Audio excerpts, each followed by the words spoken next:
বাসে যাতায়াত আমাদের প্রতিদিনের একটি নিত্য প্রয়োজনীয় কাজ। এখন যেটা হয় আমাদের প্রতিদিনই ভুগতে হয়। কারণ হচ্ছে এই বাসের পরিবেশ অত্যন্ত খারাপ থাকে, পর্যাপ্ত জায়গা থাকে না। লোকাল যে বাসগুলা দেখতেছেন এগুলা যে কটা সিট রাখার দরকার তার চেয়ে বেশি সিট তারা বানায় নেয় এক্সট্রা করে, স্পেস কমাই দে, সিটের স্পেস ছোট করে দে। তখন দুইজন মানুষ একসাথে বসা যায় না, গায়ে ঘেঁষাঘেঁষি হয়, বডি বাহিরে চলে আসে, হাঁটু সামনের সিটে লাইগা থাকে।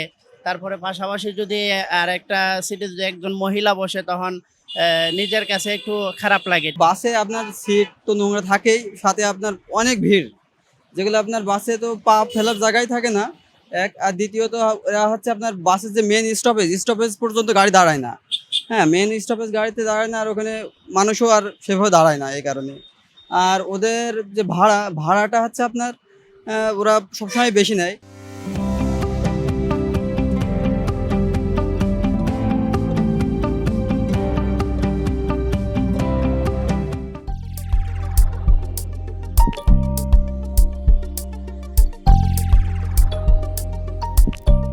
ওরা যেভাবে যাত্রী উঠায় নামায় খুবই খারাপ অবস্থা থাকে, মানুষ ঠিকভাবে উঠতে পারে না, বিশেষ করে মহিলারা। বাস দেখি রানিংয়েই থাকে, মহিলারা উঠার আগে হচ্ছে বাস হচ্ছে চলে যায়, অনেক মহিলা পড়ে যেতে থাকে।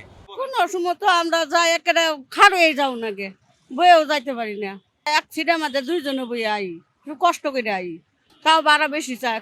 ওখানে ভাড়া 40 টাকা 50 টাকা, আমরা না, আমরা তো যাই আই 10 টাকা করে, আপনারা চান 40 টাকা, তাও চাপাচাপি করে 20 টাকা করে দিছি। আমরা যে যাতায়াত করি সেই ক্ষেত্রে দেখা যায় অনেক সময় বাসে আমরা উঠায় কয়ে বলে উঠায় যে গন্তব্যস্থানে নামার কথা সেখানে না নামায় বাইরে আমাদেরকে নামায়।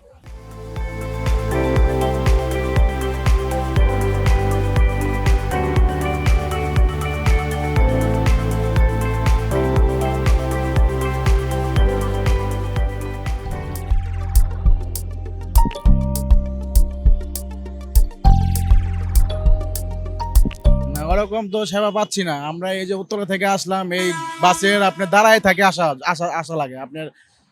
সিট তো পাওয়াই যায় না, সিটের ভিতরে প্রচন্ড ময়লা থাকে, বসাও যায় না। গাড়িগুলি ওরা সকালবেলা ওয়াশ করে না, হয়তো যাত্রীরা কেউ কেউ বমি করে, তো এই বমিটা থাকে, কেউ হয়তো থুতু ফেলে, কফ ফেলে।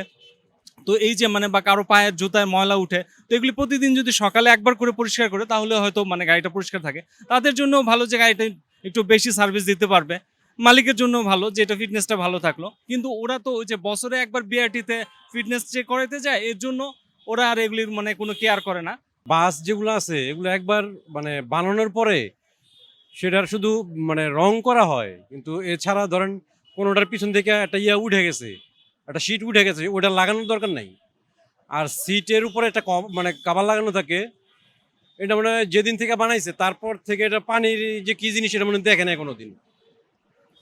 আর সিটের যে মানে যেই বসার যে স্পেস, পায়ের মাপ দিয়ে বানায়, বাচ্চাদের পায়ের মাপও মনে এর চেয়ে বড়, মানে এত মানে কনজাস্টেড।